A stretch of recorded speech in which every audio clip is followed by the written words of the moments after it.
A modern concrete bridge can begin to fail in just 50 years. The Roman Pantheon has stood for nearly 2,000. This is not just a story of old versus new, but a profound mystery with the power to reshape our future.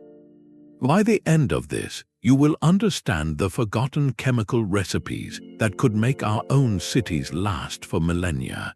We will uncover why seawater made ancient harbors stronger and how volcanic ash from a famous volcano created a self-healing material.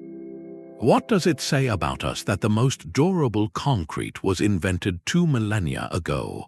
A new bridge, gleaming under its grand opening ceremony, may need its first major repair in less than 2 decades. Yet a Roman road built to move legions still carries the weight of modern traffic. This is the paradox of progress.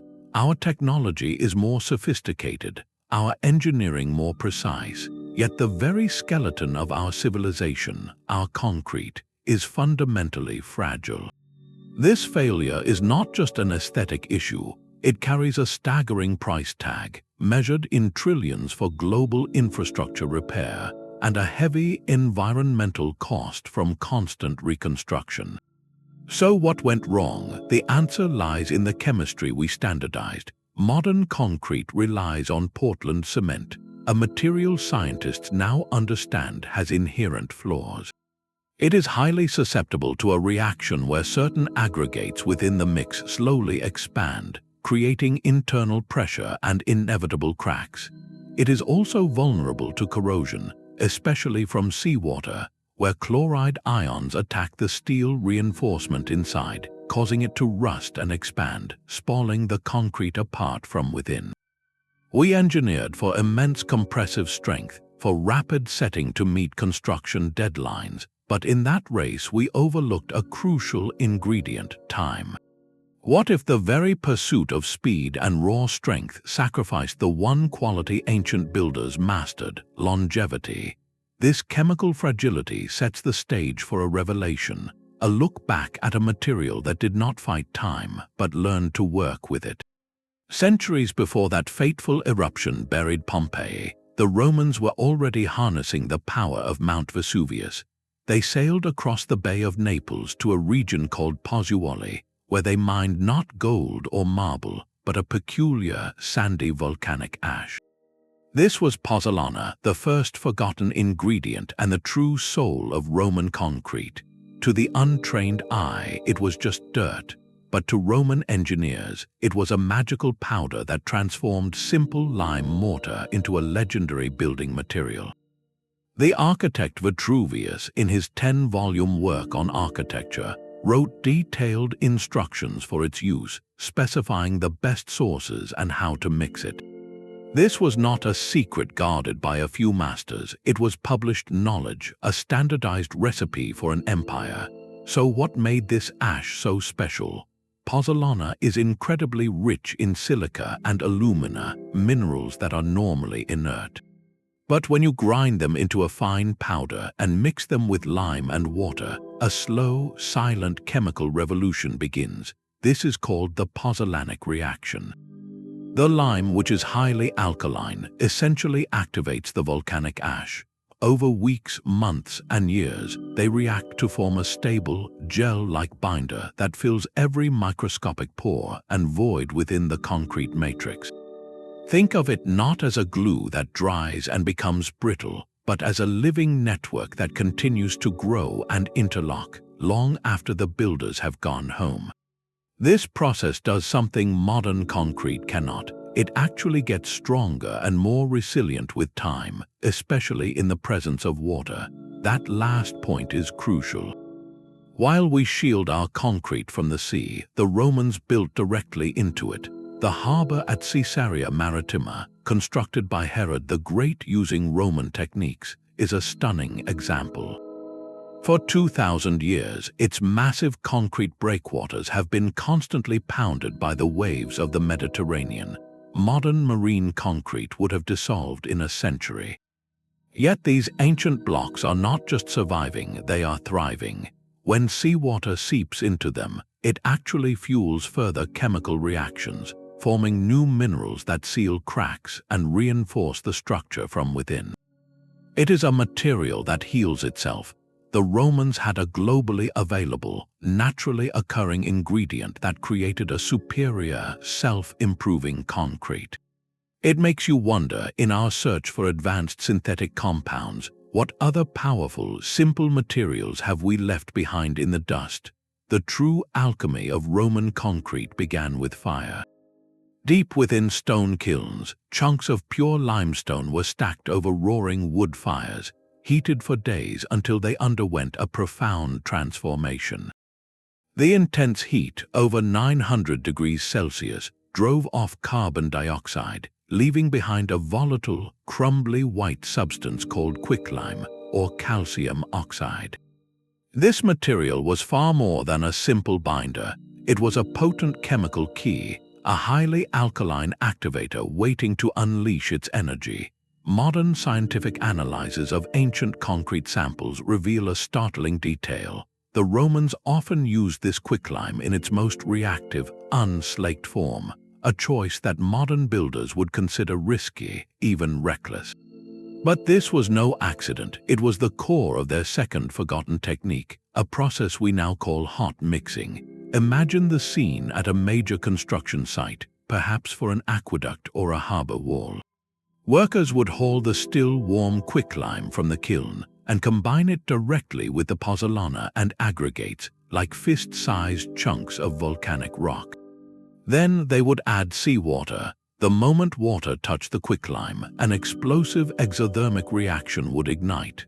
The mixture would steam and boil, temperatures would skyrocket, and the entire batch would become a seething hot porridge. This was not a chaotic mess, it was a carefully orchestrated chemical event. The extreme heat and alkalinity from this reaction did something miraculous. It supercharged the pozzolanic process. It created unique, plate-like crystals of calcium aluminum, silicate hydrate, a mouthful of a mineral that acts as an incredibly durable glue. More importantly, the hot mixing process left behind a critical flaw, but one that worked in the material's favor. It created tiny, lime-rich inclusions throughout the concrete, little white lumps called lime clasts. For over a century, modern engineers examining Roman samples saw these clasts as evidence of poor mixing, a primitive mistake. We now know they are the material's secret self-healing system. When a crack eventually forms and water seeps in, it dissolves these little reservoirs of highly reactive lime.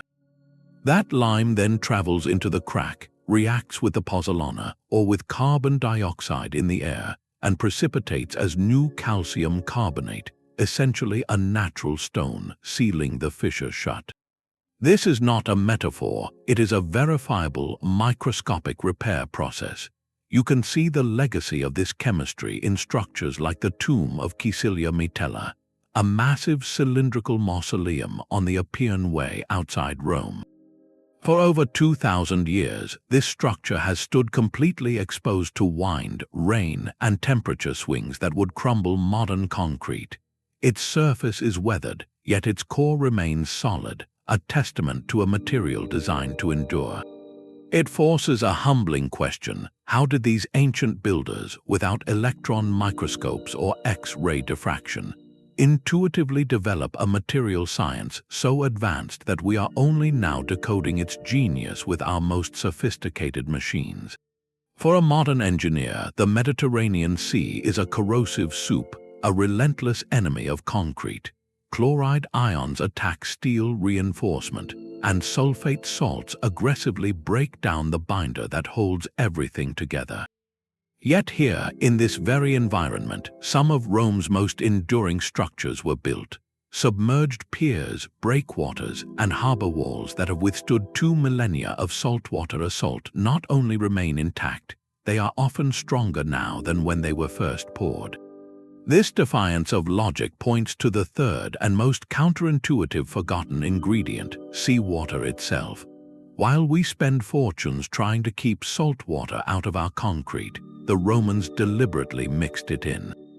Contemporary research, including landmark studies published in journals like American Mineralogist, has uncovered why. When Roman marine concrete cured in seawater, it triggered the slow growth of rare, plate-like minerals, particularly one called Aluminous Tobermorite. This mineral is exceptionally strong and stable, but it typically only forms under the high heat and pressure of volcanic activity. Somehow, the Roman recipe created the perfect chemical conditions for it to grow at the seafloor. Here is how the alchemy worked. The combination of volcanic ash, reactive lime, and seawater created a highly alkaline environment rich in silica and alumina. Over decades, as seawater percolated through the concrete's pores, it slowly dissolved silica from the volcanic glass within the pozzolana.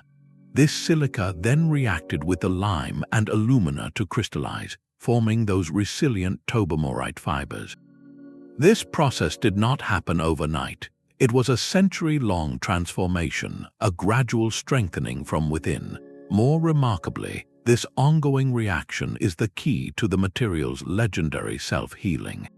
When a crack forms, allowing in new seawater, it essentially refreshes the chemical ingredients. The water dissolves more silica, carries it into the fissure, and deposits new crystalline material, effectively welding the crack shut. A perfect illustration of this is the ancient harbor of Portus Cossanus, the port of an Etruscan and later Roman town. Its massive concrete piers, constructed in the 1st century before the Common Era, sit fully submerged. Modern core samples taken from these blocks reveal a stunning internal structure. The outer layers are weathered, but the interior is a dense, blue-gray mass shot through with the interlocking crystals of Tobermorite. The concrete is not merely resisting the sea, it has mineralogically become a part of it, a synthetic rock forged by time and tide. Ancient engineers saw saltwater not as a problem to be solved, but as a reactive component in their recipe. They turned an environmental challenge into the very catalyst for longevity. In our quest to dominate nature with impervious materials, did we forget the power of collaborating with it, of designing structures that adapt and grow stronger within their environment? This decentralized genius reveals a final, crucial truth about Roman concrete. There was never a single, secret formula locked away in an imperial vault. Instead, Roman engineers practiced a sophisticated, localized science of material optimization. They were master adapters, not just builders. From the damp frontiers of Britain to the arid coasts of North Africa, they surveyed the land, identified local resources, and tailored their concrete recipes accordingly. This empirical approach, refined over centuries of observation, is what truly allowed their architecture to conquer geography. Modern researchers, using tools like electron microprobe analysis, have mapped this variation. They find that the chemical signature of concrete from Roman Gaul differs distinctly from that in Syria or Egypt, a direct reflection of the volcanic ashes and aggregates used. The core principles remained, but the ingredients were always local. Consider the pozzolana itself. While the ash from Pozzuoli was considered premium, engineers happily substituted other reactive materials. In regions without recent volcanoes, they crushed terracotta tiles or old pottery, materials rich in fired clay that performed a similar pozzolanic function. The lime-to-ash ratio was also adjusted based on the purity of the limestone and the desired setting time for a specific project. Even the choice of aggregate was strategic. In Rome, they often used a light, porous volcanic stone called tuff, which reduced weight and improved insulation. For foundations or aqueducts requiring more strength, they might select harder basalt or even incorporate recycled brick. You can see this philosophy in two iconic structures.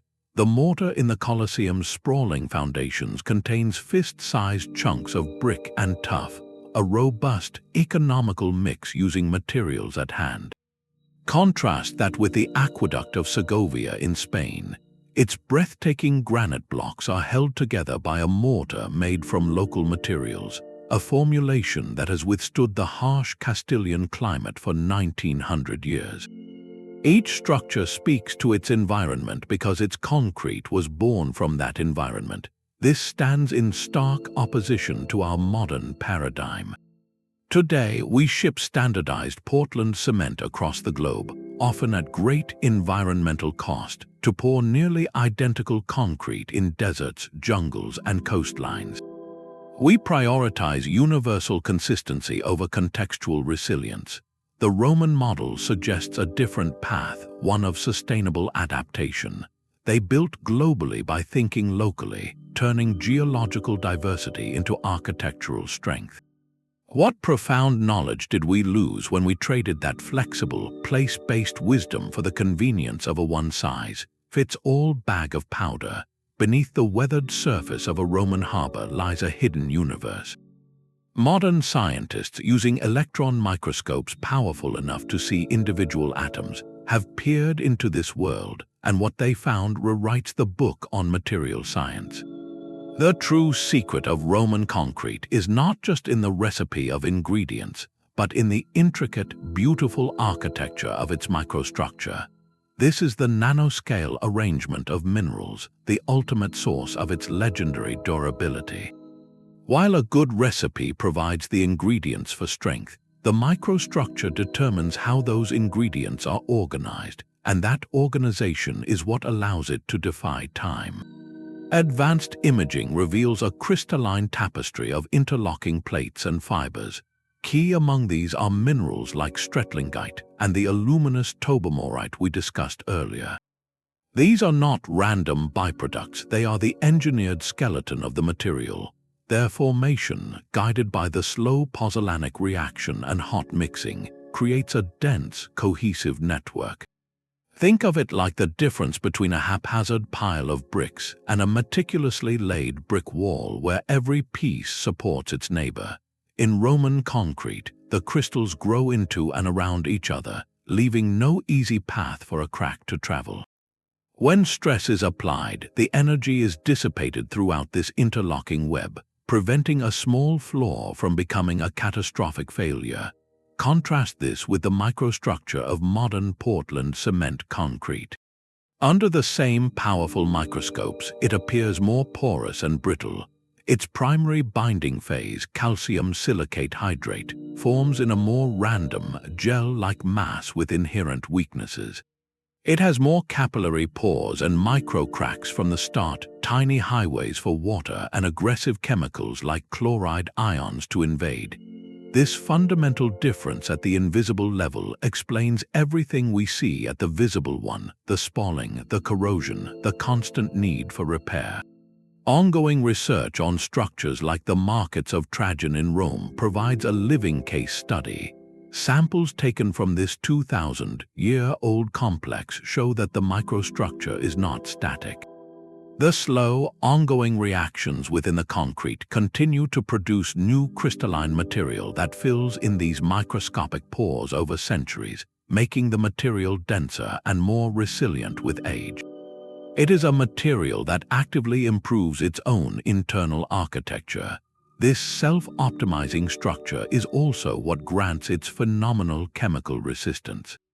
The dense, low-porosity network simply does not allow harmful solutions to penetrate deeply, and the minerals themselves are stable in environments that dissolve modern binders.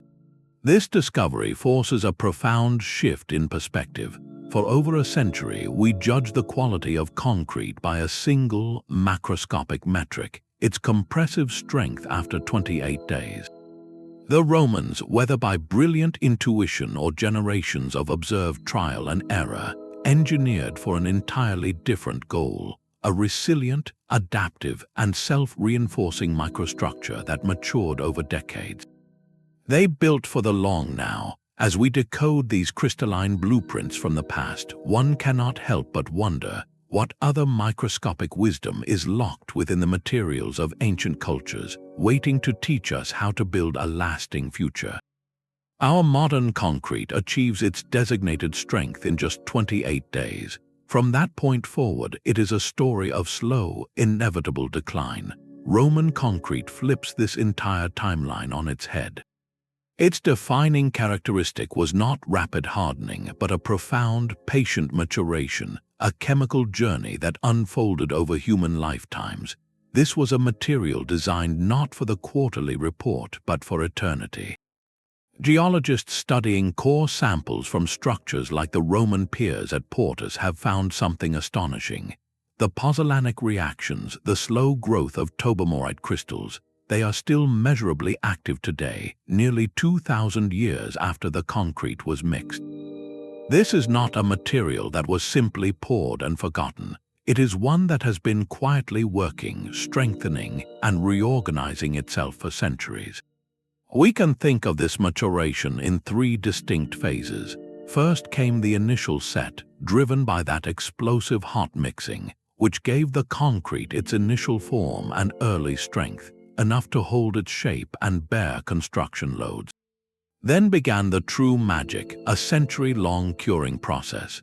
As water, whether from rain, humidity, or seawater, slowly percolated through the porous matrix, it continued to dissolve silica from the volcanic ash.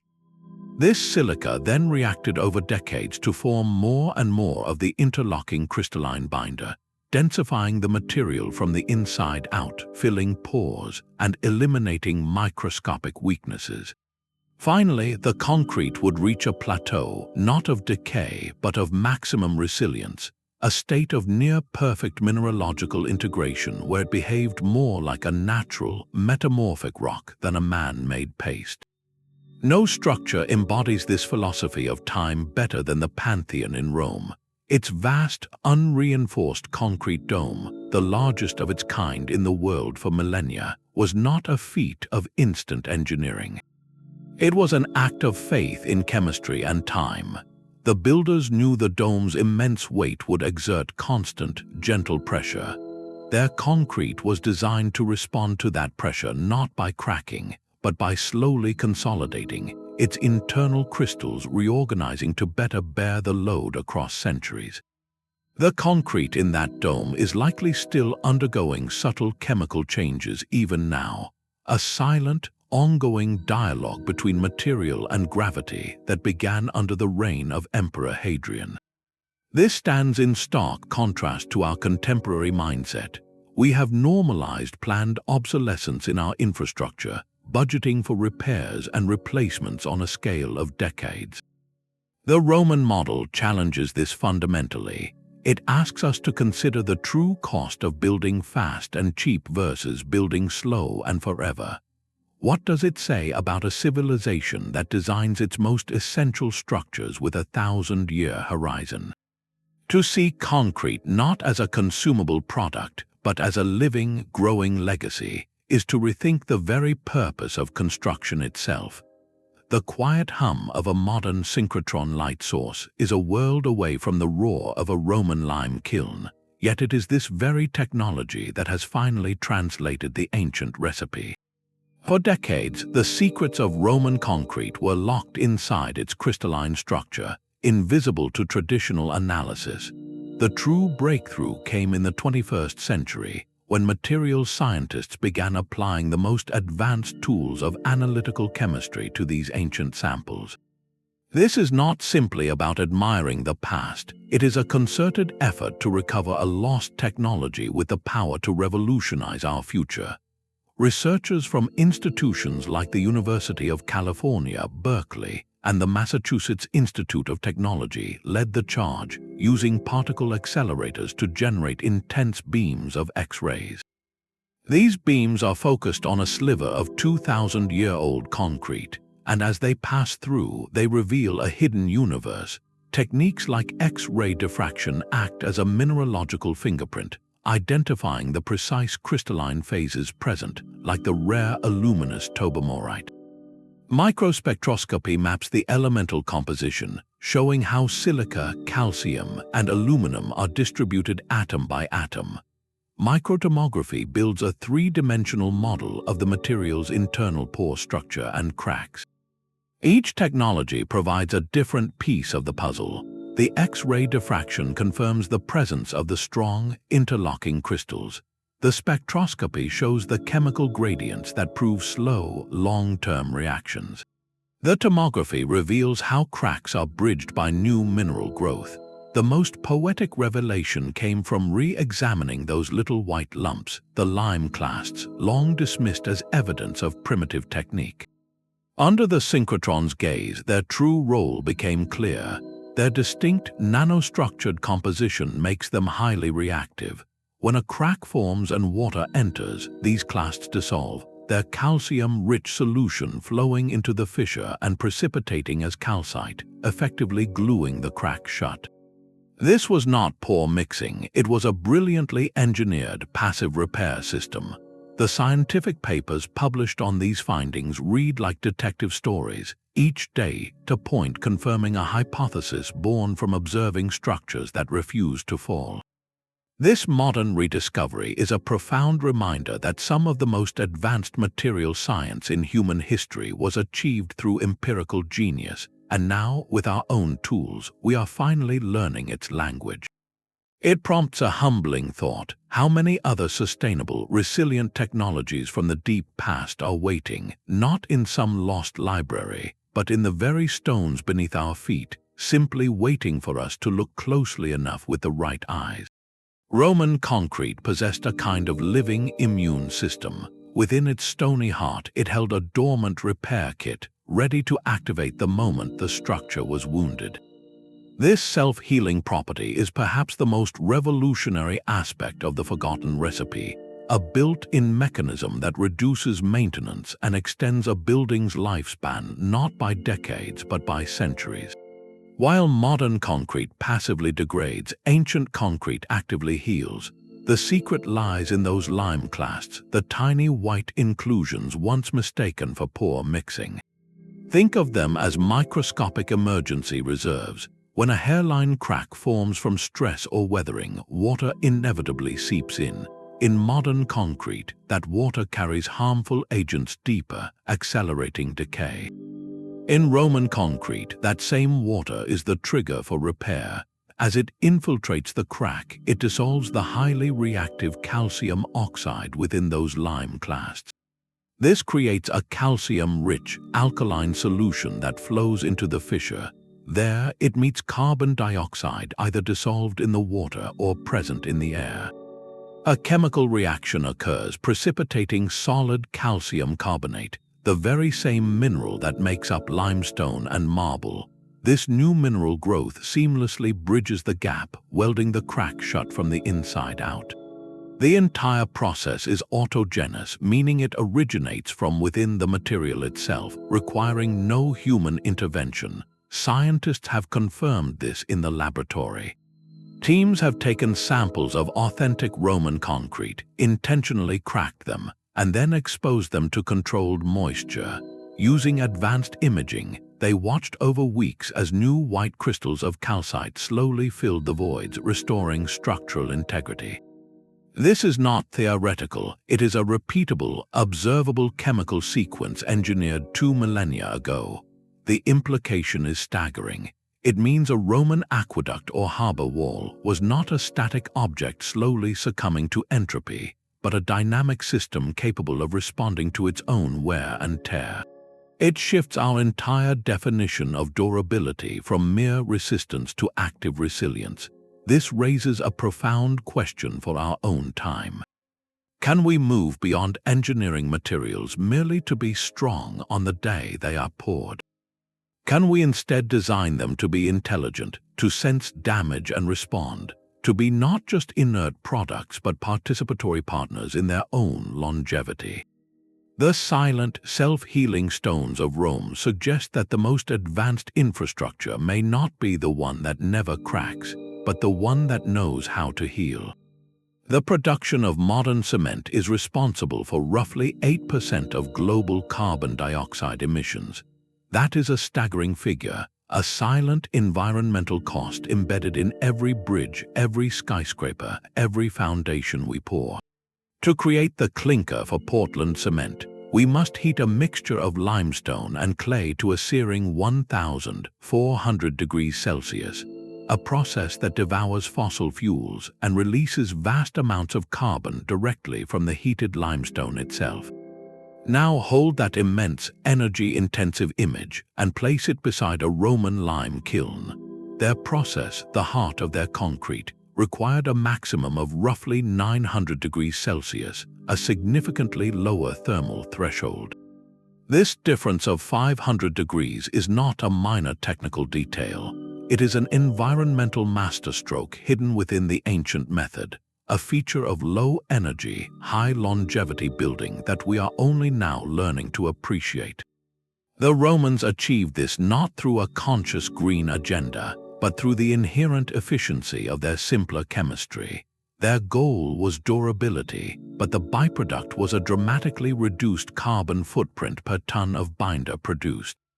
They used locally sourced wood or charcoal for their kilns, and because their concrete lasted for centuries, the carbon emitted during its creation was amortized over a vastly longer service life.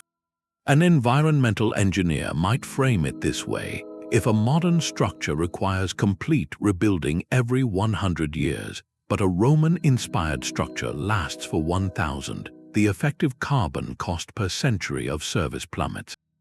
It reframes the entire equation of sustainable construction.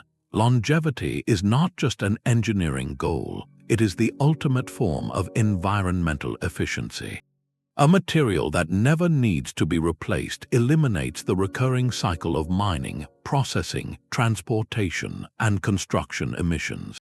When you look at the markets of Trajan or the harbor at Caesarea, you are not just looking at ancient ruins, you are looking at a 2,000-year carbon sink, a building that has not demanded a single ounce of new cement or a single joule of modern energy for its structural integrity in millennia. In an era defined by climate crisis and urgent sustainable development goals, this ancient model offers a radical yet profoundly logical blueprint. It asks us to measure the success of a building not by how quickly and cheaply it goes up, but by how quietly and permanently it stands. What if the most sustainable concrete is not a new high-tech polymer, but a very old, very smart recipe that simply asks for less fire, more time, and a partnership with the elements themselves? The paste of lime and ash was only half the story. Roman builders understood that the strength of their concrete also depended on the bones within it, the coarse material known as aggregate. This was not a matter of simply shoveling in whatever gravel was nearby. They curated these rocks with a discerning eye, selecting specific volcanic stones or even fragments of old brick, knowing that the right aggregate did far more than just fill space. It actively participated in the material's long-term destiny. Petrographers, scientists who study the mineral composition of rocks, have analyzed samples from countless Roman sites. Their work reveals a sophisticated classification system where different aggregates were chosen for different functions, each playing a specific role in the chemical and mechanical theater of the concrete. For massive foundations and heavy load-bearing walls, they often used dense, strong basalt or travertine. These stones provided excellent compressive strength, acting like a rigid internal skeleton. But for many iconic structures, especially in Rome itself, the aggregate of choice was a lighter, porous volcanic rock called tuff. Tuff is fascinating because it is not chemically inert like the smooth river gravel commonly used today.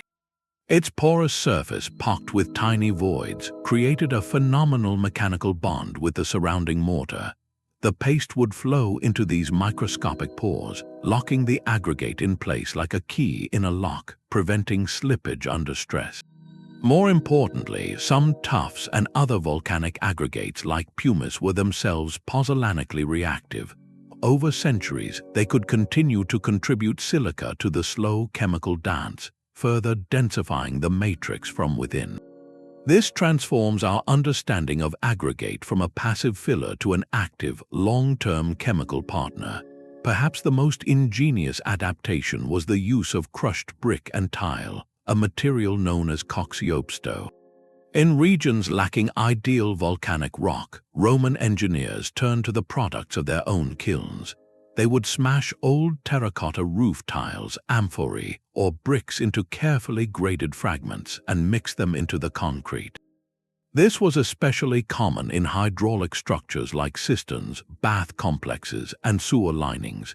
The fired clay in the brick is rich in silica and alumina, making it an excellent pozzolan.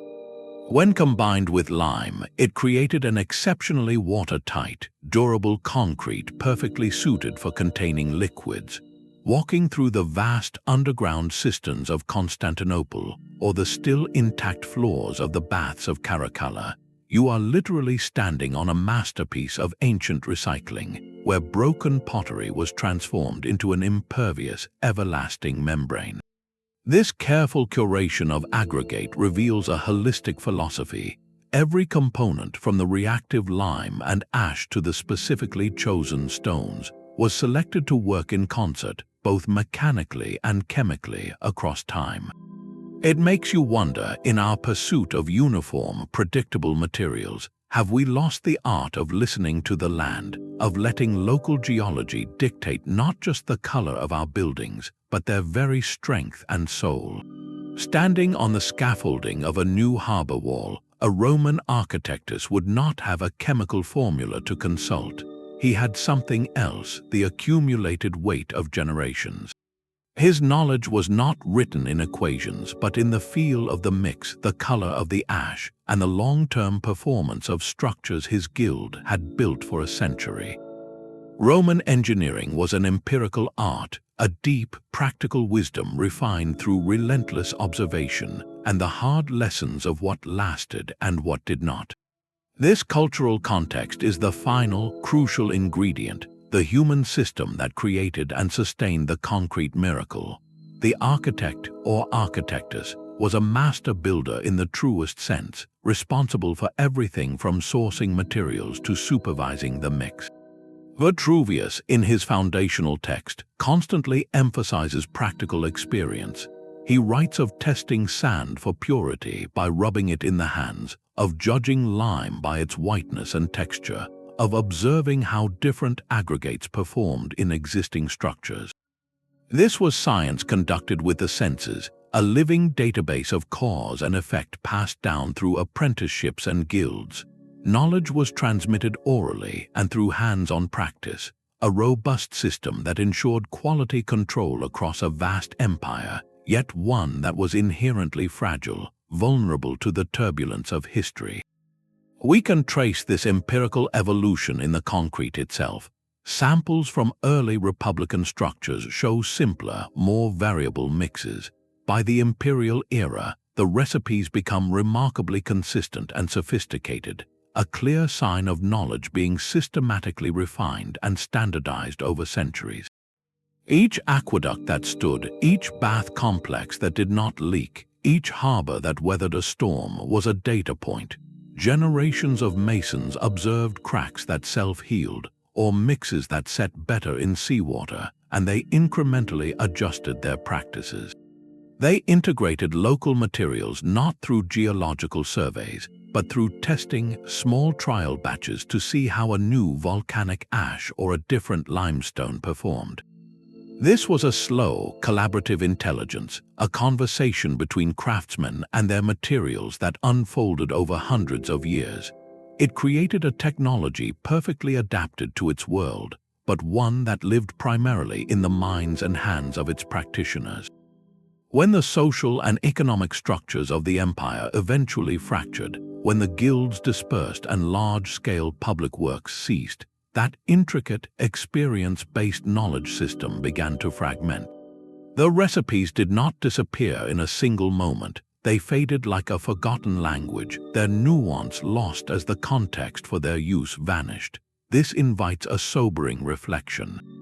What other profound empirical wisdom from human history, knowledge of materials, ecology, or medicine, perfected through millennia of observation, has vanished simply because it was never translated into the language of modern science, existing only in practice until the practice itself was gone? The Pantheon's dome still stands, a perfect sphere of stone suspended in air, but the civilization that built it was unraveling. By the 5th century, the Western Roman Empire was a ghost of its former self, its borders crumbling, its economy in tatters, and its magnificent infrastructure falling silent. The aqueducts ceased to flow, the great roads fell into disrepair, and perhaps most consequentially, the vast state-sponsored building projects that had sustained the concrete tradition simply stopped. This was not a single event, but a slow, grinding fade to black, and with it vanished the living ecosystem that had perfected the ancient recipe. The knowledge did not disappear in a library fire or with the death of one master builder. It evaporated as the complex social and economic machine that required it broke down, piece by irreplaceable piece. First to go were the trade networks. The Roman cursus publicus, the state-run courier and transport system that had moved everything from imperial orders to sacks of premium Pozzolanic ash across continents, collapsed. Without safe, reliable routes, the specialized materials crucial to high-quality concrete could no longer travel. A builder in Gaul or Britain could no longer source the ideal volcanic ash, nor would he have the imperial contracts that justified its expense. The material science became geographically stranded, then forgotten. Next fragmented the guilds. The collegia of architects, masons, and lime burners were more than labor unions. They were the vessels of practical, hands-on knowledge. Through long apprenticeships, masters taught not just how to mix, but how to judge the quality of lime by its heat, the suitability of sand by its grit. This was a wisdom of the senses, passed from one generation to the next on the scaffolding itself. As large-scale public works vanished, these guilds lost their purpose and their patronage. The craftsmen dispersed, their specialized skills no longer in demand. The intricate, empirical knowledge that had taken centuries to refine was not written down in detailed chemical manuals. It was carried in the minds and muscles of those who practiced it, and when the practice ended, the knowledge dissipated like smoke. The political and economic chaos of the era accelerated the shift. With central authority gone, societies turned inward and local. Grandeur and permanence were replaced by necessity and immediacy. The ambitious vision required to build for 1,000 years gave way to the pressing need for simple shelter and fortification.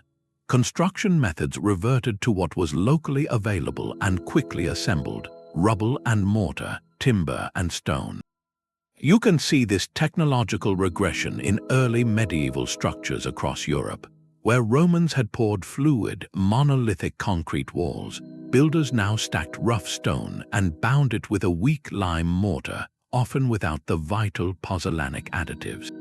The result was not just a step backward in scale, but a fundamental loss of chemical sophistication.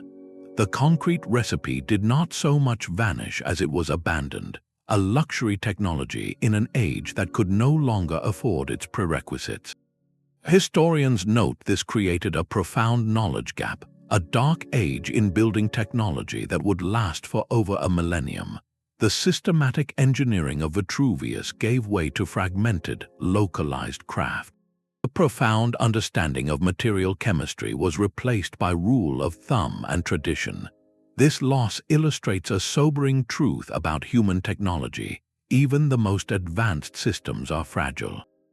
They depend not just on ideas but on stable societies, thriving trade, and continuous practice to survive.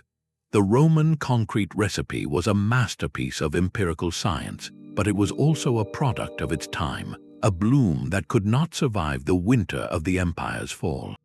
It makes you wonder, what other brilliant, sustainable technologies have we lost not to catastrophe, but simply to the quiet erosion of the world that sustained them?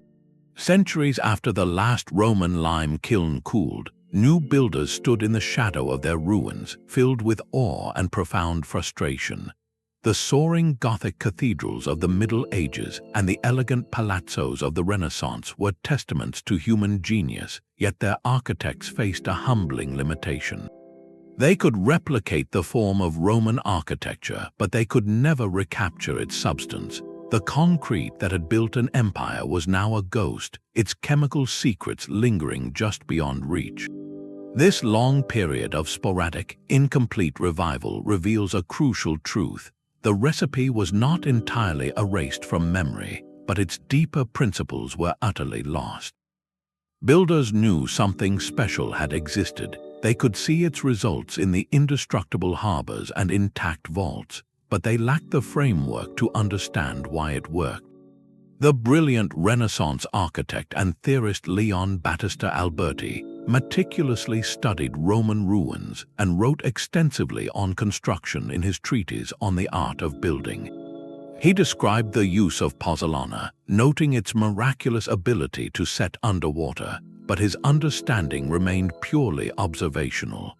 He could describe the ingredient, but not the intricate chemical dance it performed with lime and seawater.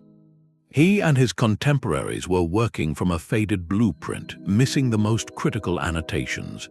Throughout this era, the attempts at revival centered on lime mortars, often enhanced with whatever additives seemed promising.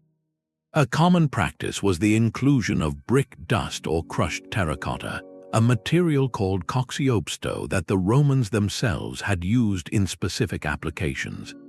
Medieval masons, observing the durability of Roman concrete containing these fragments, incorporated them into their own mixes.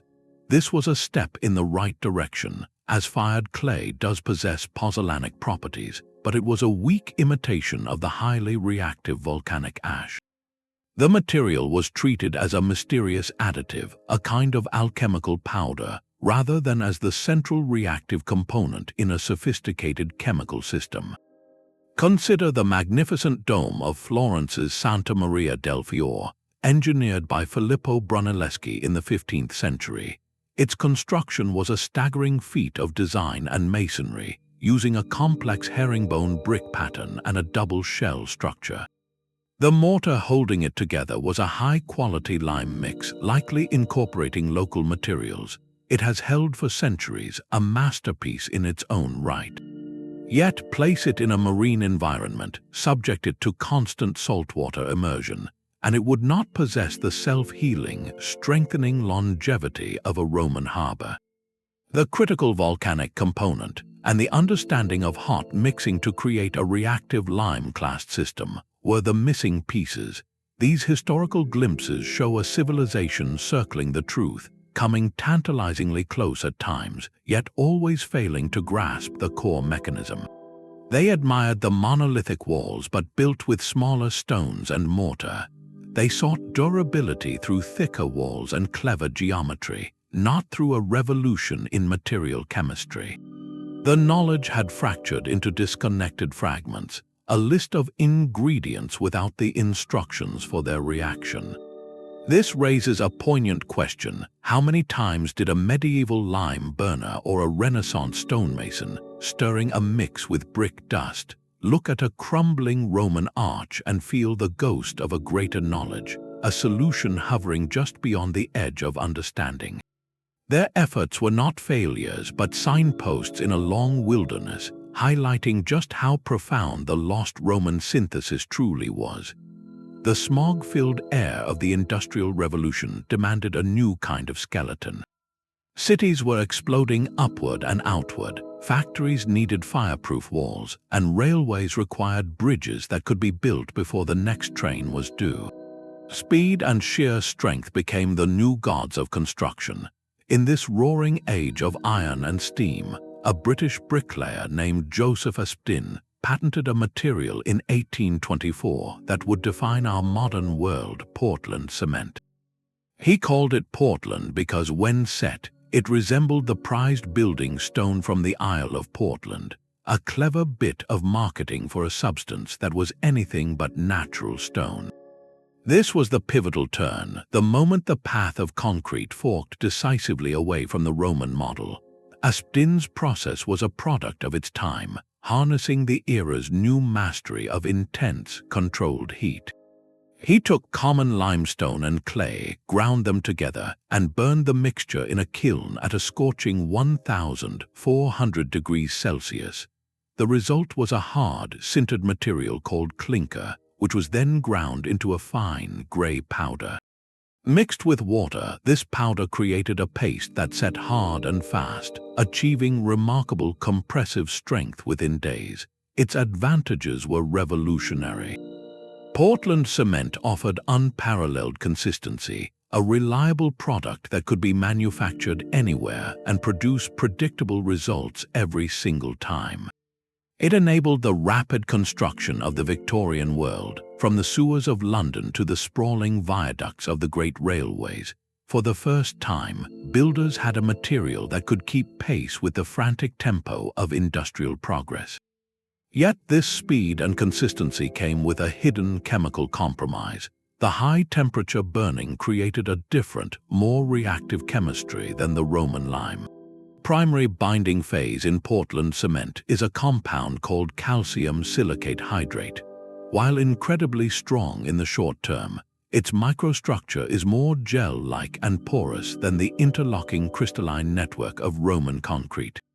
This inherent porosity creates tiny highways for water and aggressive chemicals to invade. Furthermore, the chemistry of Portland cement is vulnerable to a series of slow, destructive reactions. Sulfates in soil or seawater can attack the binder, causing it to swell and crumble. More critically, if certain types of silica are present in the aggregate, a reaction can occur over decades where a gel forms, expands, and cracks the concrete from the inside out, a process known as alkali-silica reaction. Most devastating of all is the corrosion of steel reinforcement. The porous concrete allows chloride ions from seawater or de-icing salts to reach the steel rebar inside, causing it to rust. Rust occupies more volume than steel, creating immense internal pressure that inevitably spells the concrete apart. We traded the patient, long-term resilience of a chemical partnership for the immediate, brute force of a chemical dictatorship. The proliferation of 19th-century infrastructure, from grand train stations to monumental bridges, was a testament to this new power. Yet if you look closely at many of these structures today, you see the legacy of that trade-off, a constant battle against spalling, cracking, and decay. The industrial age asked for a material that could be poured today and bear a locomotive next week. Portland cement delivered that brilliantly, but in answering that urgent call, it quietly set aside the ancient question, will it bear the weight of centuries? The path was cemented, but it led away from eternity. The 20th century arrived with a roar of machinery and a rain of fire. In the aftermath of the Second World War, a strange and humbling pattern emerged across Europe. Amidst the rubble of shattered cities, archaeologists and engineers noted something that defied expectation. Modern steel and concrete structures lay in twisted heaps, yet many ancient Roman ruins, while scarred, remained stubbornly standing. The baths of Diocletian in Rome bore the marks of conflict but retained their essential form. This visible, dramatic contrast was impossible to ignore. It posed a direct, physical question to the modern world. How could something 2,000 years old outlast the engineering marvels of the 20th century? This moment of sobering comparison sparked the true beginning of a new quest.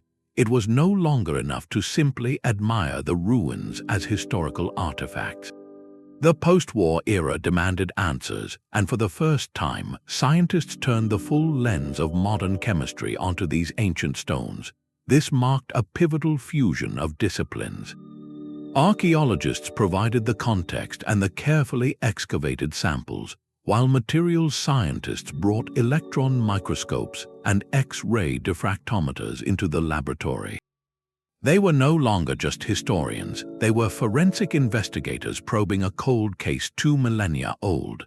The goal was to decode not just what the Romans built, but how the material itself behaved at a molecular level. One of the earliest breakthroughs came from a series of pioneering studies in the 1950s and 60s. Researchers like Italian chemist Giuseppe Malquari began systematically analyzing mortar samples, moving beyond simple description. They identified the critical chemical process we now call the Pozzolanic reaction, providing the first scientific explanation for why volcanic ash was so much more than an inert filler. They demonstrated that it was a slow, long-term chemical partnership with lime that created new, stable minerals. This was the key that began to turn the lock. The perception of Roman concrete shifted fundamentally. It was no longer seen as a primitive, if impressive, predecessor to modern cement. It was recognized as a sophisticated material system in its own right, one engineered with principles we had overlooked. This growing respect catalyzed a new field of study. International conferences dedicated to historic mortars began in the 1970s, bringing together chemists, geologists, archaeologists, and conservators from around the world. Academic papers charted the composition of concrete from Britain to Jordan, building a global database of Roman recipes. Each study was a piece of the puzzle. A crucial piece came from a seemingly mundane site, the Roman fish tanks at Cosa on the Italian coast. Built in the 2nd century before the Common Era, these concrete tanks were designed to hold seawater for aquaculture. When researchers took core samples in the late 20th century, they found something extraordinary. The submerged concrete was not merely intact, it was in better condition than concrete from the same period that had been exposed to air. Laboratory analysis revealed the presence of rare minerals like aluminous Tobermorite within the marine samples, minerals that formed only through long-term reaction with seawater. This was the first hard scientific evidence of the material's marine durability, proving that seawater was not a destroyer but a reactant in the Roman formula. This century-long research effort embodies a beautiful symmetry. The material itself was designed for patience, strengthening over decades and centuries. The process of understanding it required a similar patience, a slow accumulation of data and insight across generations of scientists. It is a reminder that some truths, whether locked in stone or in the mysteries of chemistry, cannot be rushed. They reveal themselves only to those willing to look closely and to wait. For over a century, a bright white speck in a Roman concrete sample was a mark of shame. To any modern materials scientist, it was an obvious flaw, a chunk of unmixed lime that proved the Romans were primitive, their mixing techniques hopelessly crude. This tiny inclusion, called a lime clast, became the textbook example of ancient inferiority. Then, in 2023, a team of researchers peered deeper, and the entire narrative flipped. That white speck was not a mistake, it was a masterstroke. The discovery was nothing short of a paradigm shift in how we understand ancient engineering, overturning a long-held assumption with profound implications for our own future. The pivotal evidence came from a landmark study published in the journal Science Advances. Using ultra-high-resolution scanning, electron microscopy, and chemical mapping techniques, scientists from the Massachusetts Institute of Technology and other institutions analyzed these lime clasts with unprecedented detail. They found the clasts possessed a distinctive nanostructure, a brittle, reactive form of calcium oxide that could not have formed from poor mixing alone. The chemistry pointed to a deliberate process. This was the key to unlocking the true function of the hot mixing method we discussed earlier. When the Romans combined quicklime directly with the volcanic ash and aggregate, the violent reaction did not fully consume all the lime. Instead, some of it became encapsulated within the hardening paste, preserved in these tiny, white reservoirs. Here is the elegant chemical pathway of repair. When a hairline crack forms in the concrete, water inevitably seeps in. In modern concrete, this is the beginning of decay. But in the Roman matrix, that water finds and dissolves the highly reactive lime clast. This creates a calcium-rich, alkaline solution that flows into the fissure.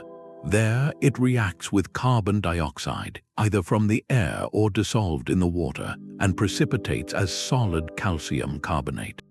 Essentially, the material grows a tiny patch of new limestone, seamlessly welding the crack shut from the inside out. The system is entirely passive, requiring no external power or human intervention, a built-in repair kit activated by the very agent of decay. The engineering implication is staggering. It means Roman concrete was designed not for a perfect, static state on the day it was poured, but for a dynamic, resilient future. The material anticipated its own wear and tear. To prove this was not just a happy accident, the research team conducted a brilliant experiment. They created modern concrete mixes using the Roman hot mixing technique, intentionally producing similar lime clasts. They then deliberately cracked these samples and ran water through the fissures. Within 2 weeks, the cracks had completely healed, sealed by the same calcite precipitation observed in the 2,000-year-old samples. The lab had successfully resurrected the self-healing mechanism. This revelation forces a humbling reflection. How many other examples of ancient sophistication have we dismissed over the centuries, simply because they did not fit our modern assumptions of what good engineering should look like? We saw a flaw where there was a feature. We interpreted a complex, intentional design as evidence of primitive error. The lime clast story is a powerful lesson in intellectual humility, reminding us that the past often holds solutions to problems we are only now beginning to fully comprehend. It suggests that the most advanced systems are sometimes not the most obviously perfect, but the most resiliently designed. Yet another modern material has stepped into the spotlight, promising to solve the very problems Portland cement created. Geopolymer concrete is often hailed as the green, high-tech successor, a material that seems to whisper the ancient secrets of Rome. It is made by mixing industrial byproducts, like fly ash from coal plants or slag from steel mills, with a powerful alkaline activator, often a sodium silicate solution. This combination triggers a polymerization reaction, forming a dense, three-dimensional network that binds everything together. On the surface, the parallels are striking. Both systems use an alkaline activator, both rely on aluminosilicate materials, both can offer excellent durability and reduced carbon emissions compared to ordinary cement. It is a seductive narrative, a direct line from the Roman harbor to the sustainable city of tomorrow. But is this modern cousin the true heir, or a fascinating red herring that distracts us from the deeper lesson? The chemistry reveals a crucial divergence. Roman concrete is fundamentally a lime pozzolana system. Its slow magic creates calcium silicate hydrate crystals, a mineral glue that grows and interlocks over centuries. Geopolymers, in contrast, create a sodium aluminosilicate gel. It is a different kind of bond, one that sets rapidly and can be incredibly strong and resistant to chemicals, but it follows a separate chemical pathway. The Roman process is patient and hydration-driven, while the geopolymer process is more immediate and polymerization-driven. This distinction matters profoundly for longevity and self-healing. The Roman system's longevity comes from its slow, continuous crystallization and its built-in lime-clast repair system. A geopolymer's durability comes from its dense, inert microstructure that resists penetration from the start. One is designed to adapt and heal, the other to resist and defy. The energy profiles differ, too. Geopolymers avoid the extreme heat of clinker production, a major win, but they often require the manufacture of their alkaline activators, which can be energy-intensive. Roman concrete required only the lower temperature burning of lime and the mining of natural ash. The modern material is a brilliant innovation for our industrial age, making use of waste streams and offering rapid, high-performance construction.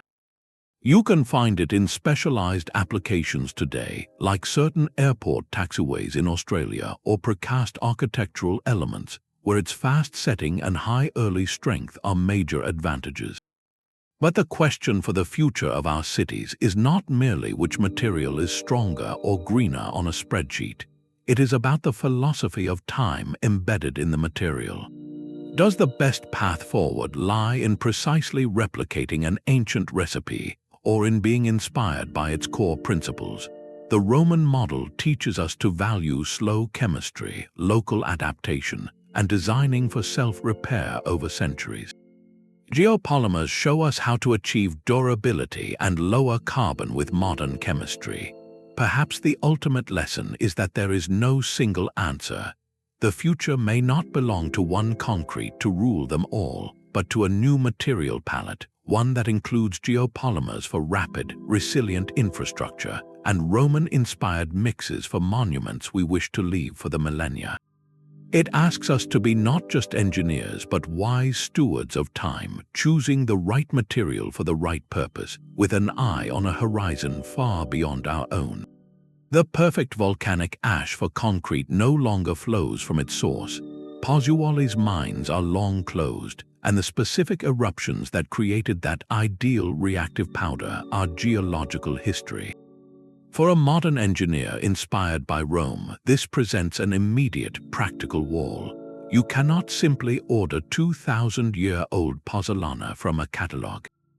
This is the core dilemma of revival. The past offers profound principles, not a plug-and-play formula we can copy and paste into a modern concrete truck. The enthusiasm for Roman concrete runs headlong into the rigid framework of our contemporary world, a system built entirely around the properties of Portland cement. A construction manager, when asked about using a Roman-inspired mix on a major project, will list a cascade of hurdles. First are the building codes, volumes of regulations that specify everything from compressive strength at 28 days to permissible chemical additives, all calibrated for modern materials.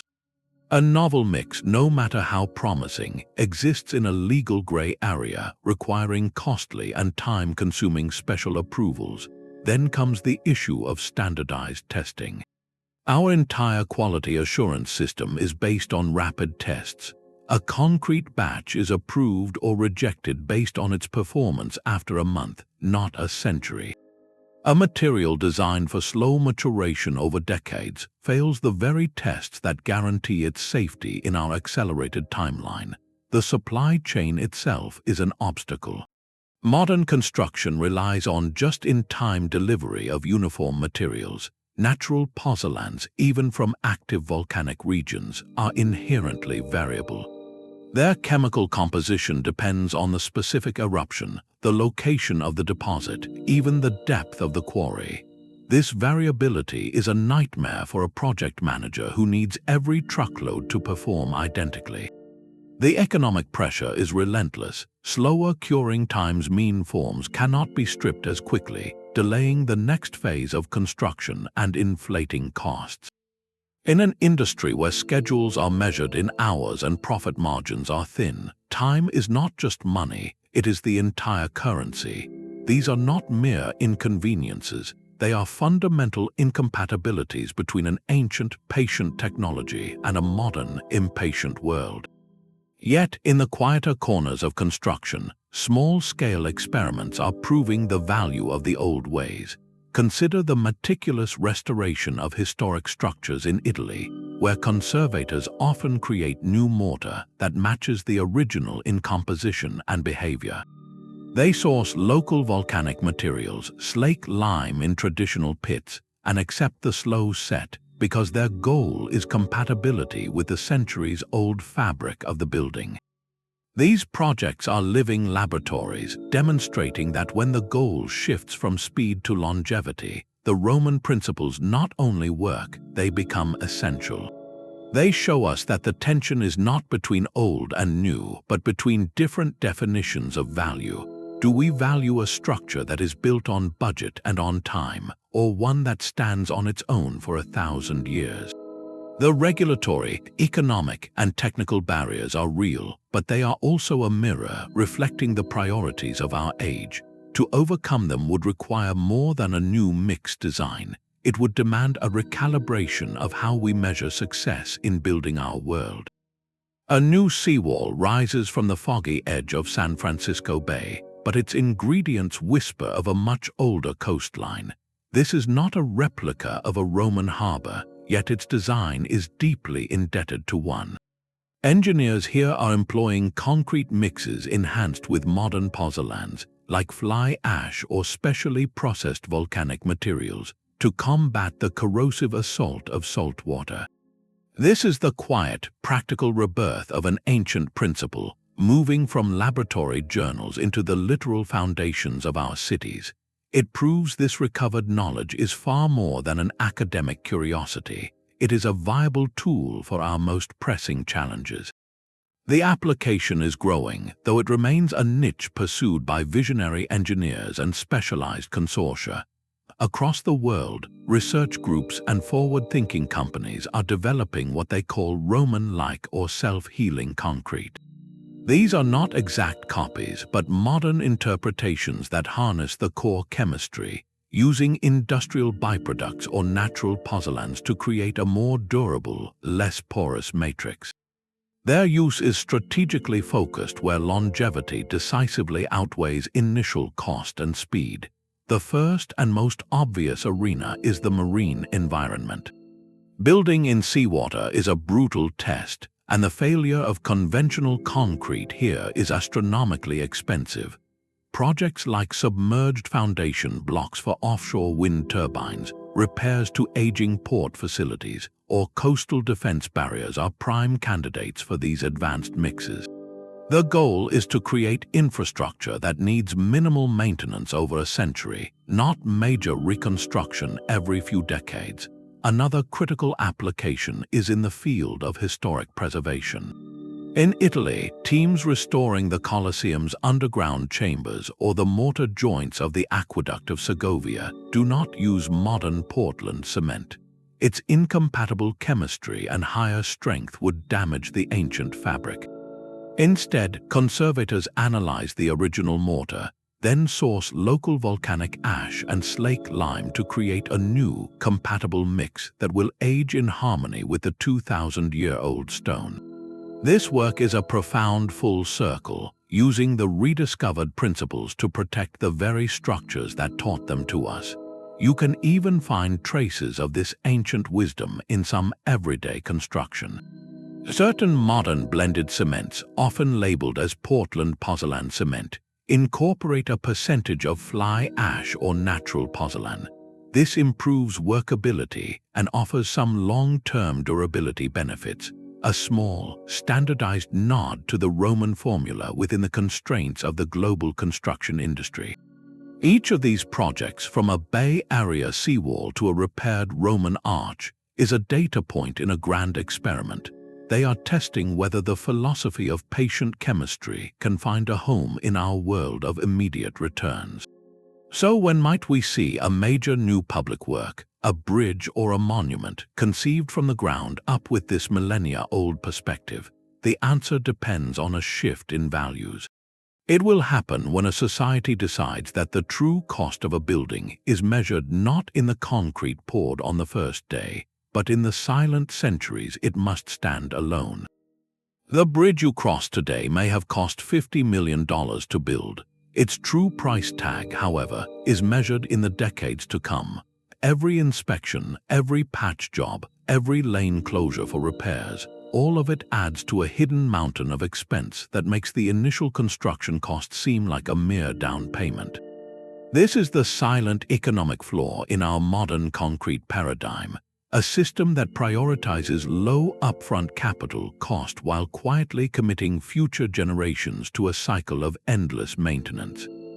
The Roman recipe presents a radical alternative, not as a cheaper material, but as a smarter economic instrument, an investment in perpetuity.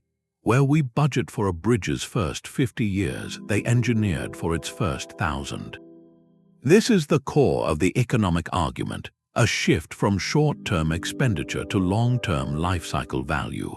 Leading civil engineers and economists now advocate for what some call heritage engineering principles, a framework that evaluates a structure's total cost over its entire service life, not just its price on opening day. The math, when viewed across centuries, becomes compelling. Imagine the higher upfront effort of sourcing volcanic ash and slaking lime, the slower curing times. These factors might increase initial costs by 20 or 30% compared to a standard pour. But then the curve flattens dramatically. For the next 500 years, the maintenance costs approach zero. No steel rebar to corrode and replace, no major spalling repairs, no need for disruptive, costly rehabilitation projects every few decades. The cost per service year, the most honest metric, plummets. Compare this to a modern marine pier. Its initial construction might be swift and relatively inexpensive. Yet within 30 years, chloride-induced corrosion necessitates multi-million-dollar repairs. In 60 years, a major rebuild is often required. Over a 200-year period, the same structure might be completely rebuilt 3 or 4 times, with each cycle incurring not just material costs, but massive economic disruption from closures. Now look at the Roman harbor of Caesarea. Its concrete breakwaters represented a single, substantial investment 2,000 years ago. Since that day, they have demanded no rebuilding, no taxpayer-funded restoration, no closures. The economic activity they sheltered has flowed uninterrupted for millennia. The initial cost was sunk once and then forgotten. This principle extends beyond direct repair bills. Consider the broader economic impact of infrastructure failure. A crumbling bridge forces detours, delays shipments, strangles commerce. A port that needs constant repair cannot operate at full capacity. These are hidden taxes on productivity paid daily by entire communities. A structure built to Roman standards removes that uncertainty, providing a stable, reliable platform for economic life across generations. There is also the intangible yet profound value of cultural legacy. A cityscape filled with disposable architecture has no roots, but structures built to last become anchors of identity, sources of civic pride, and engines of heritage tourism. The Pantheon is not just a building, it is an economic asset of incalculable worth to Rome, drawing millions who wish to stand within a space engineered for eternity. Its value compounds with each passing century, so we must ask not which concrete is cheaper to pour, but which civilization is wiser with its resources. Does true economy lie in the receipt you get today, or in the silent, unbroken service you inherit tomorrow? The forgotten recipe challenges us to build not just for our balance sheets, but for our grandchildren's grandchildren, to see public works not as expenses, but as the most durable gifts we can leave to the future. Inside a silent, climate-controlled laboratory, light glows not from Bunsen burners but from vast arrays of computer servers. Here, artificial intelligence models digest centuries of geological data and the atomic maps of Roman concrete, running simulations of material aging that span millennia in the time it takes to brew a cup of coffee. This is the new frontier, a place where the deepest empirical wisdom of the past is meeting the most precise predictive power of the future.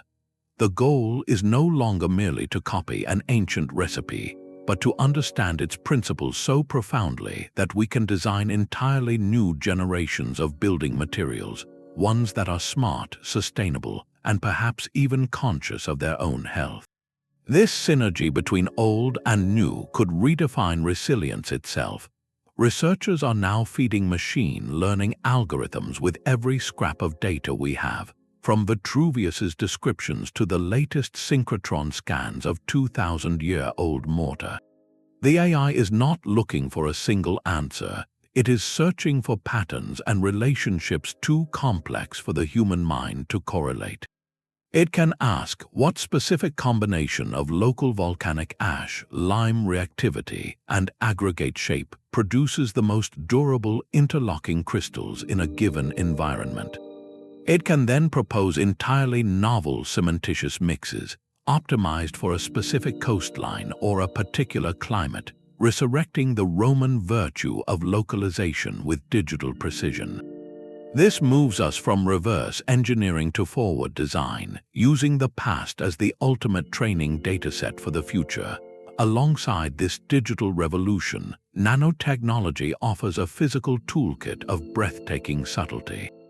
Where Roman chemistry relied on the natural reactivity of lime clasts, we can now engineer microscopic healing agents directly into the mix.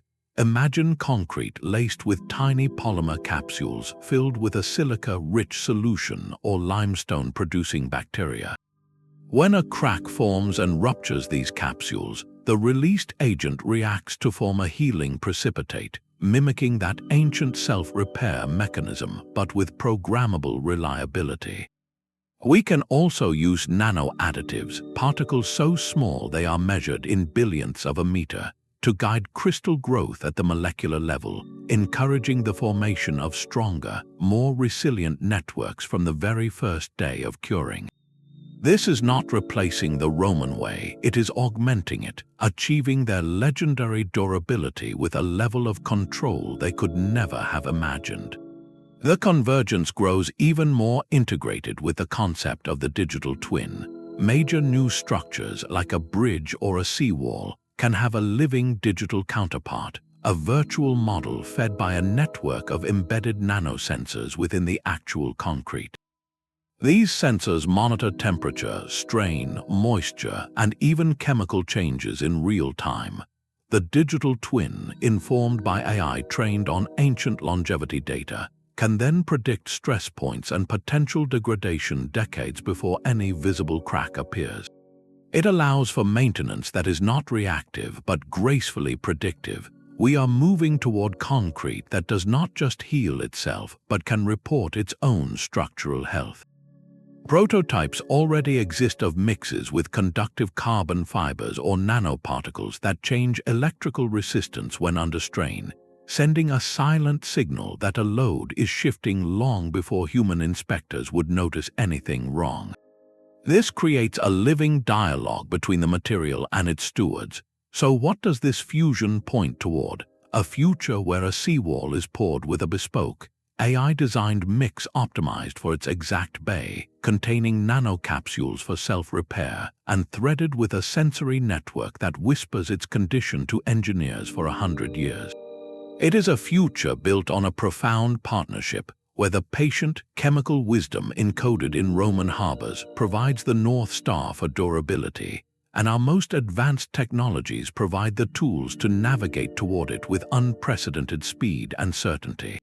This prompts a final, reflective question. As we stand at this confluence of deep time and digital intelligence, are we witnessing the birth of the ultimate building material?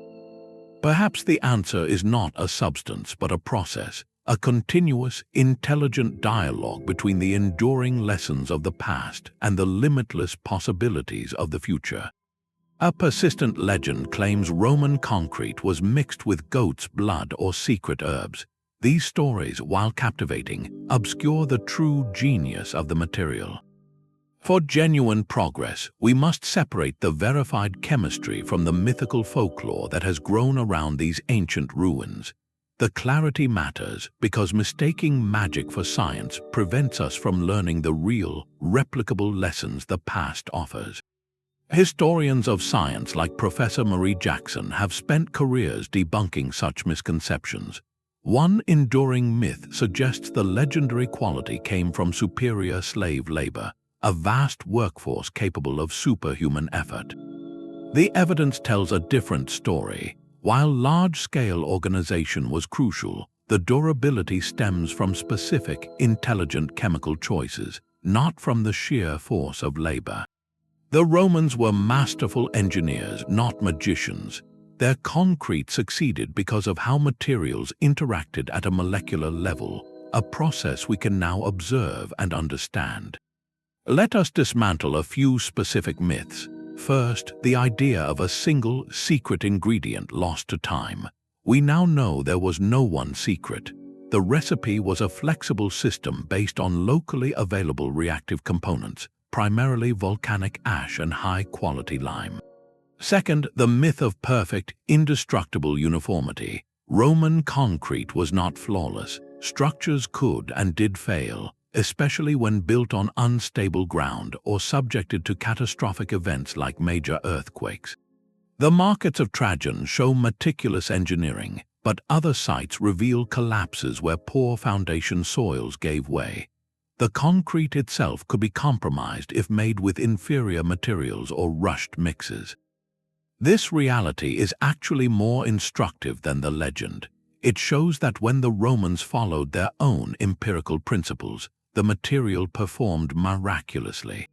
When they cut corners or faced insurmountable geological challenges, it behaved like any other construction material.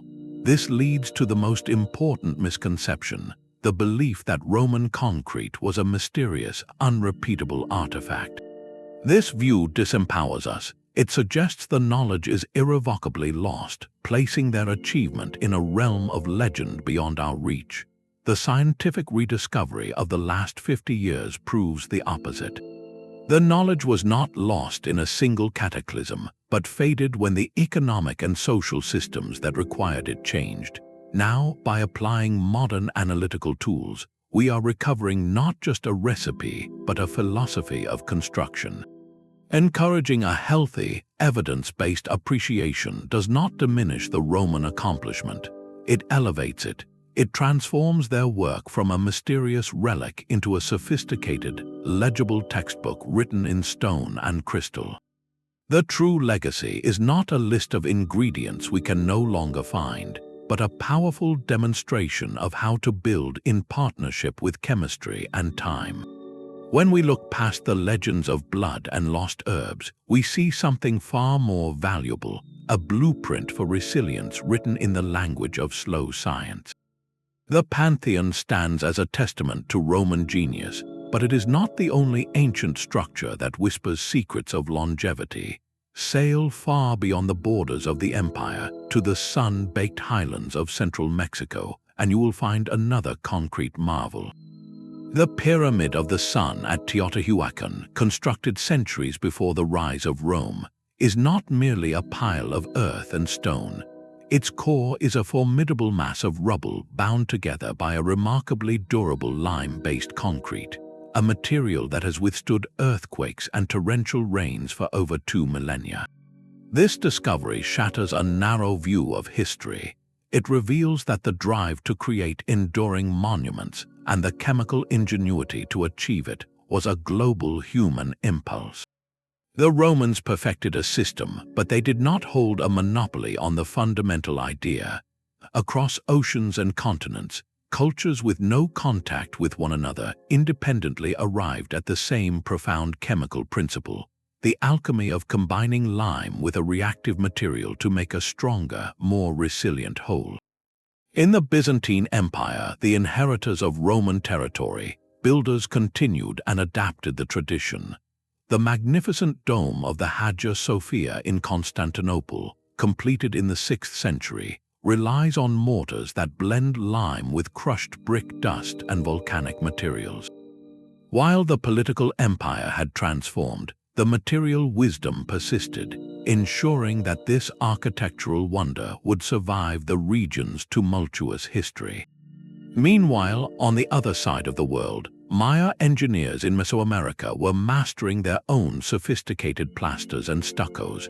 They burned limestone in kilns to produce lime, which they then mixed with water and organic additives, sometimes including the sap from local trees, to create a smooth, hard finish for their temples and palaces. These surfaces resisted the humid, tropical climate in ways that modern cement often fails to do. Each civilization looked to its own environment for answers. Where the Romans had Mount Vesuvius, the Maya had the limestone bedrock of the Yucatan. Where Byzantine masons reused brick, Teotihuacanos may have used local volcanic tufts.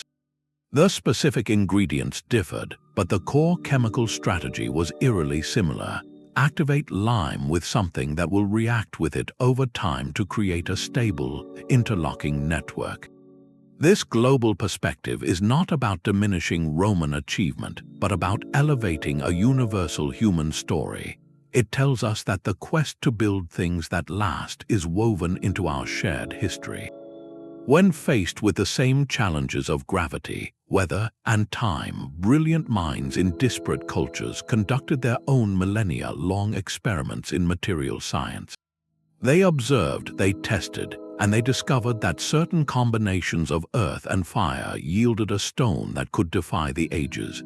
The Roman recipe may be the most thoroughly documented and now scientifically decoded, but it exists on a spectrum of ancient innovation. Recognizing this pattern is crucial. It means the principles of durable construction are not locked in a single, lost formula, but are a recurring discovery in the story of civilization. It suggests that the knowledge for building a lasting world is not a secret we must recover from one specific past, but a fundamental logic that has emerged again and again, whenever people have looked at their local landscape and asked, how can we make something permanent from what we have? This shared legacy asks us to look at all ancient structures not as isolated ruins, but as chapters in a global book of wisdom, each page offering clues to a philosophy of building that honors the future as much as the present. Stand within the Pantheon's dome and you are enveloped by a profound, engineered silence. This is not an empty quiet, but a resonant stillness born from mass and permanence, a space that has witnessed the rise and fall of religions, empires, and entire worldviews. The concrete above you was not poured for a generation, but for a concept the Romans called Aeternitas, eternity. This philosophical intention is the final, crucial ingredient in the recipe, the cultural mindset that shaped their material science. They built not for the fleeting present, but for a future they would never see, an act of faith in the enduring power of their civilization. Historians note this was not mere vanity, but a core principle of governance and identity. Public works were physical manifestations of the state's power and benevolence, designed to outlast any single emperor or dynasty. The choice to invest in slow-curing, self-healing concrete was a direct reflection of this value system.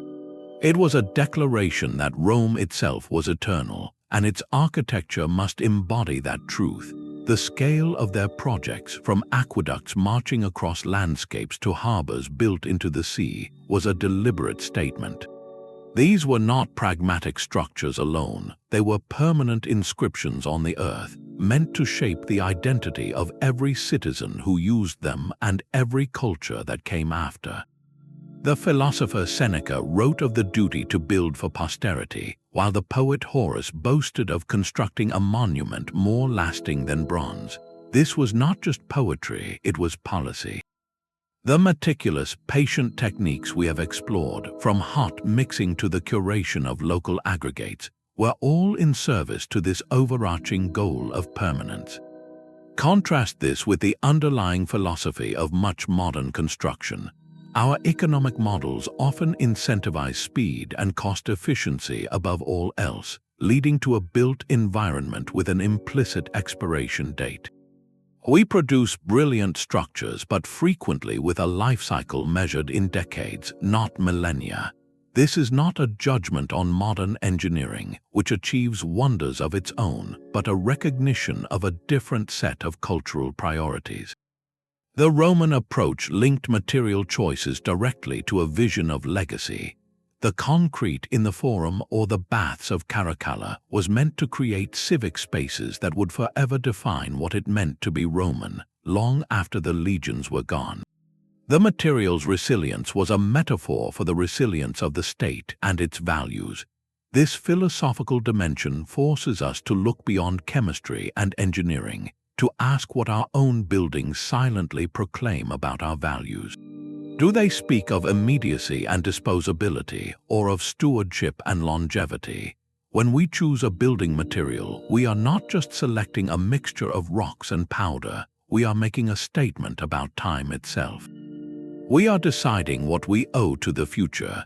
The silent, self-healing stones of Rome pose a quiet, monumental question to our temporary world. What kind of ancestors do we intend to be? The journey from Roman kilns to modern synchrotrons reveals a simple, profound truth. The greatest strength is not in resisting time, but in collaborating with it. We have seen how a blend of volcanic ash, reactive lime, and seawater created not just a building material, but a living chemical system, one designed to grow stronger and heal itself across centuries. This was no single, lost secret, but a flexible, localized science, a deep partnership between human ingenuity and the geology of a place. The Romans built with an eye on eternity, and their concrete was the physical manifestation of that ambition. Today, we stand at a unique crossroads. Our infrastructure ages prematurely, and the environmental cost of constantly rebuilding it is unsustainable. The ancient blueprint offers a way forward. It teaches us to value slow chemistry over fast setting, to see local materials as assets, and to design structures that are participants in their own longevity, not passive victims of decay. This is not about abandoning modern engineering, but about enriching it with a forgotten wisdom.